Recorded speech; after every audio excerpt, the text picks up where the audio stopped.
bien. Je reprends où nous étions arrivés. Attention, attention, c'était mon petit papier est là, voilà. Nous étions arrivés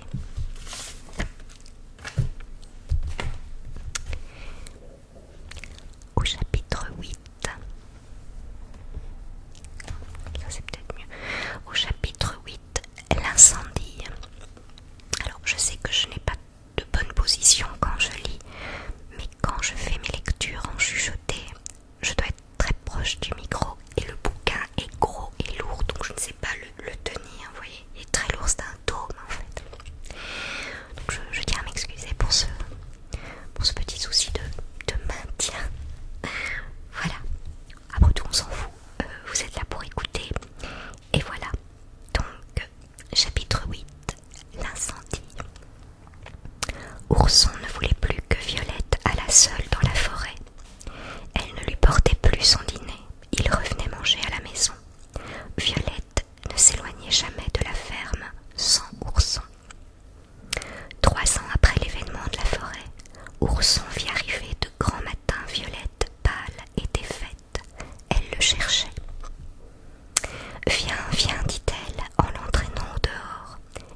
Passerose, après s'être demandé 100 fois: mais qu'ont-ils donc aujourd'hui? Il y avait une heure à peine que tout dormait à la ferme, lorsque Violette fut réveillée par une odeur de brûlé. Agnella s'éveilla en même temps. « Mère, dit Violette, ne sentez-vous rien? » « La maison brûle, dit Agnella. Regarde quelle clarté. » Elles sautèrent à bas de leur lit et coururent dans la salle. Les flammes l'avaient déjà envahie, ainsi que les chambres voisines. « Ourson, Passerose, cria Agnella. « Ourson, Ourson, cria Violette. Passerose se précipita à moitié vêtue dans la salle. « Nous sommes perdus, madame. Les flammes ont gagné toute la maison. Les portes, les fenêtres sont closes. Impossible de rien ouvrir. »« mon fils, cria Agnella. « mon frère, cria Violette. Elles coururent aux portes, tous leurs efforts réunis ne purent les ébranler. Elles semblaient murées, il en fut de même des fenêtres. « Oh, mon rêve, murmura Violette. Cher Ourson, adieu pour toujours. » Ourson avait été éveillé aussi par les flammes et par la fumée.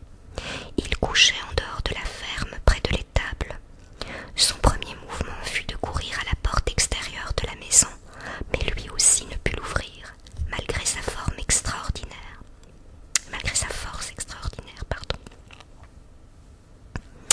La porte aurait dû se briser sous ses efforts. Elle était évidemment maintenue par la ferrageuse.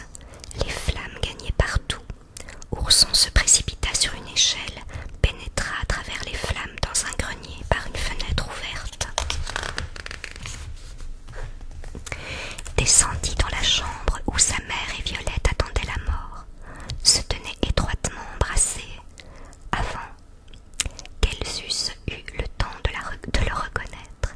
Il les saisit dans ses bras et, criant à Passerose de le suivre, il reprit en courant le chemin du grenier, descendit l'échelle avec sa mère dans un bras, Violette dans l'autre, et suivi de Passerose, ils arrivèrent à terre au moment où l'échelle et le grenier devenaient la proie des flammes. Ourson déposa Agnella et Violette à quelque distance de l'incendie. Passerose n'avait pas perdu la tête. Elle arrivait avec un paquet de vêtements qu'elle avait rassemblés à la hâte dès le commencement de l'incendie. Agnella et Violette s'étaient sauvées nu-pieds et en toilette de nuit. Ces vêtements furent donc bien utiles pour les couvrir et les garantir du froid. Après avoir remercié avec chaleur et tendresse l'intrépide Ourson qui leur avait sauvé la vie au péril de la sienne, elles félicitèrent aussi Passerose de sa prévoyance. « Voyez, dit Passerose, l'avantage de ne pas perdre la tête. Pendant que vous ne songiez toutes deux qu'à votre ourson, je faisais mon paquet des objets qui vous étaient les plus nécessaires. »« C'est vrai, mais à quoi aurait servi ton paquet, ma bonne Passerose, si ma mère et Violette avaient péri? Oh, je savais bien que vous ne les laisseriez pas brûler vives. Est-on jamais en danger avec vous? Ne voilà-t-il pas la 3e fois que vous sauvez Violette? » Violette serra vivement les mains d'Ourson et les porta à ses lèvres. Agnella l'embrassa et lui dit: « Chère Violette, Ourson est heureux de ta tendresse qui le paye largement de ce qu'il a fait pour toi. Je suis assurée que de ton côté, tu serais heureuse de te sacrifier pour lui si l'occasion s'en présentait. » Avant que Violette pût répondre, Ourson reprit vivement: « Ma mère, de grâce, ne parlez pas à Violette de se sacrifier pour moi. Vous savez combien j'en serais malheureux. » Au lieu de répondre à Ourson, Agnella porta la main à son front avec anxiété. « La cassette, Passerose, la cassette. As-tu sauvé la cassette? »« Je l'ai oubliée, madame, dit Passerose. » Le visage d'Agnella exprima une si vive contrariété qu'Ourson la questionna sur cette précieuse cassette dont elle semblait si préoccupée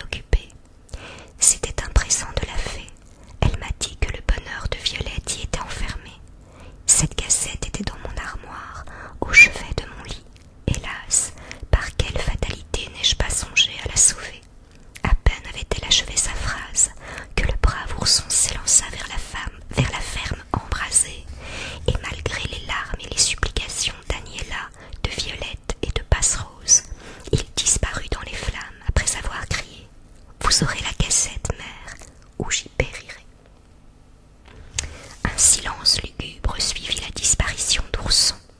Violette était tombée à genoux, les bras étendus vers la ferme qui brûlait. Agnella, les mains jointes, regardait d'un œil terrifié l'ouverture par laquelle Ourson était entré. Passerose restait immobile, le visage caché dans ses mains. Quelques secondes se passèrent. Elles parurent des siècles aux trois femmes qui attendaient la mort ou la vie. Ourson ne paraissait pas. Le craquement du bois brûlé, le ronflement des flammes augmentait de violence. Tout à coup, un bruit terrible, affreux, fit pousser à Violette et à Agnella un cri de désespoir. Toute la toiture s'était écroulée, tout brûlait. Ourson restait enseveli sous les décombres, écrasé par les solives, calciné par le feu.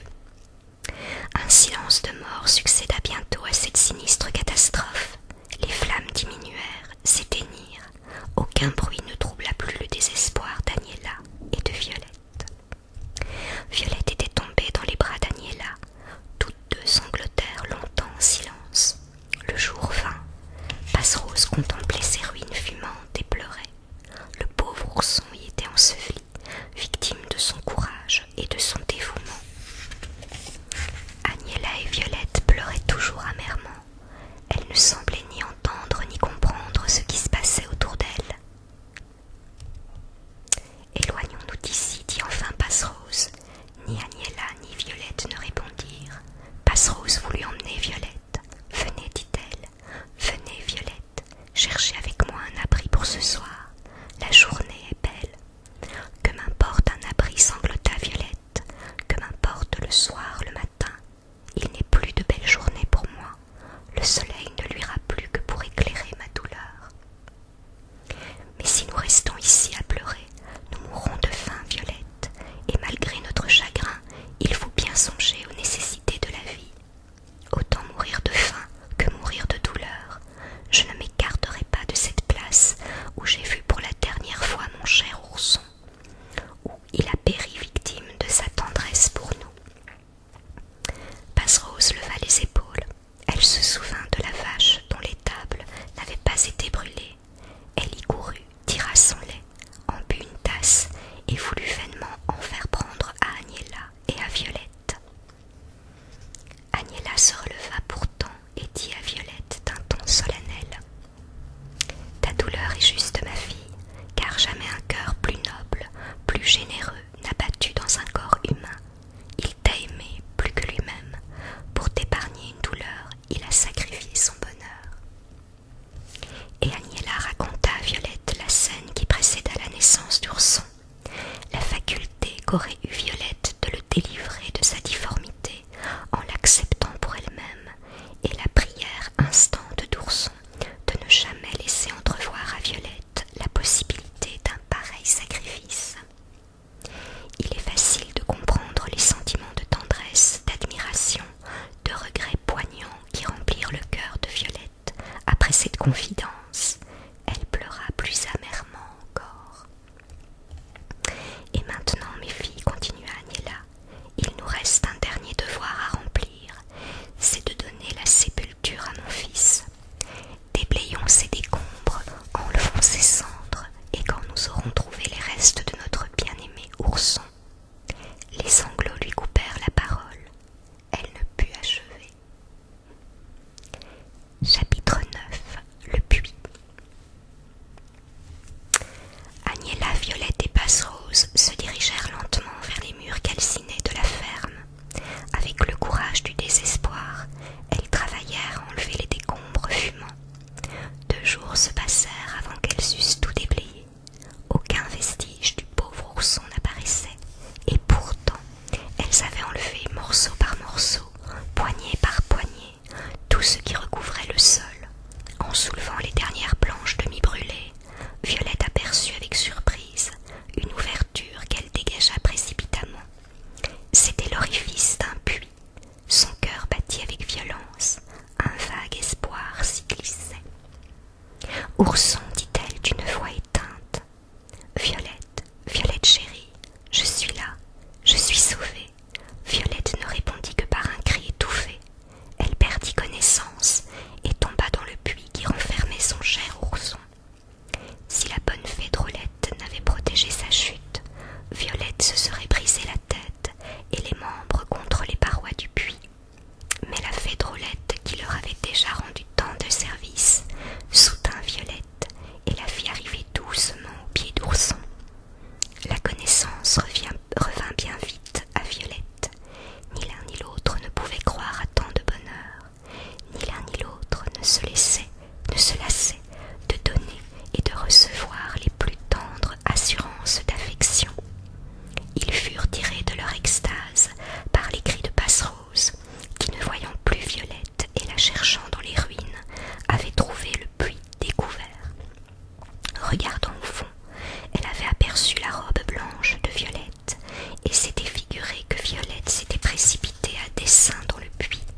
et ne l'avait vivement tiré en arrière. Pour l'amour de lui, chère reine, n'allez pas vous jeter dans ce trou, vous vous y tueriez. Je vais vous la voir, ce cher ourson, avec sa Violette.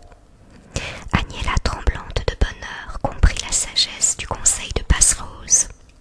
Elle resta immobile, palpitante, pendant que Passerose courait chercher une échelle. Passerose fut longtemps absente. Il faut l'excuser car elle aussi était un peu troublée. Au lieu de l'échelle, elle saisissait une corde, puis une fourche, puis une chaise. Elle pensa même un instant à faire descendre la vache au fond du puits pour que le pauvre ourson pût boire du lait tout chaud. Enfin, elle trouva cette échelle qui était là devant elle, sous sa main, et qu'elle ne voyait pas. Pendant que Passerose cherchait l'échelle, Ourson et Violette ne cessaient de causer de leur bonheur, de se raconter leur désespoir, leurs angoisses. Je passais heureusement à travers les flammes, dit Ourson. Je cherchais à tâtons l'armoire de ma mère. La fumée me suffoquait et m'aveuglait lorsque je me sentis enlevée par les cheveux et précipitée au fond de ce puits où tu es venue me rejoindre, chère Violette. Au lieu d'y trouver de l'eau ou de l'humidité, j'y sentis une douce fraîcheur. Un tapis moelleux en garnissait le fond, comme tu peux le voir encore. Une lumière suffisante m'éclairait. Je trouvai près de moi des provisions que voici, mais auxquelles je n'ai pas touché. Quelques gorgées de vin m'ont suffi. La certitude de ton désespoir et de celui de notre mère me rendait si malheureux que la fée Drôlette eut pitié de moi. Elle m'apparut sous tes traits, chère Violette. Je la pris pour toi et je m'élançai pour te saisir dans mes bras, mais je ne trouvai qu'une forme vague comme l'air, comme la vapeur. Je pouvais la voir, mais je ne pouvais la toucher. Ourson, me dit la fée en riant, je ne suis pas Violette. J'ai pris ses traits pour mieux te témoigner mon amitié. Rassure-toi, tu la verras demain. Elle pleure amèrement parce qu'elle te croit mort, mais demain je te l'enverrai. Elle te fera visite au fond de ton puits. Elle t'accompagnera quand tu sortiras de ce tombeau, et tu verras ta mère et le ciel, et ce beau soleil que ni ta mère ni Violette ne veulent plus contempler, mais qui leur paraîtra bien beau quand tu seras près d'elle. Tu reviendras plus tard dans ce puits, il contient ton bonheur. Mon bonheur, répondis-je à la fée. Quand j'aurai retrouvé ma mère et Violette, j'aurai retrouvé tout mon bonheur. Crois ce que je te dis, ce puits contient ton bonheur et celui de Violette. Le bonheur de Violette, madame, est de vivre près de moi et de ma mère. Ah, que tu as bien répondu, cher ourson, interrompit Violette. Mais que dit la fée? Je sais ce que je dis, me répondit-elle. Sous peu de jours, il manquera quelque chose à ton bonheur. C'est ici que tu le trouveras. Au revoir, ourson. Au revoir, madame, et bientôt, j'espère. Quand tu me reverras, tu ne seras guère content, mon pauvre enfant, et tu voudras bien alors ne m'avoir jamais vu. Silence et adieu. Et elle s'envola en riant, laissant après elle un parfum délicieux et quelque chose de suave, de bienfaisant, qui répandait le calme dans mon cœur. Je ne souffrais plus, je l'attendais. Violette, à son tour, avait mieux compris pourquoi le retour de la fée ne serait pas bien vu d'ourson. Depuis que la confidence d'Agnella lui avait été révélée, la nature du sacrifice qu'elle pouvait s'imposer, elle était décidée à l'accomplir malgré la résistance inévitable d'Ourson. Elle ne songeait qu'au bonheur de lui donner un immense témoignage d'affection. Cette espérance doublait sa joie de l'avoir retrouvée. Quand Ourson eut fini son récit, ils entendirent la voix éclatante de Passerose qui leur criait « Voilà, voilà l'échelle, mes enfants, je vous la descends. Prenez garde qu'elle ne vous tombe sur la tête. Vous devez avoir des provisions, montez-les donc s'il vous plaît. Nous sommes un peu à court là-haut. Depuis 2 jours, je n'ai avalé que du lait et de la poussière. Votre mère et Violette n'ont vécu que d'air et de larmes. Doucement donc. Prenez garde de briser les échelons. Madame,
l'emporta.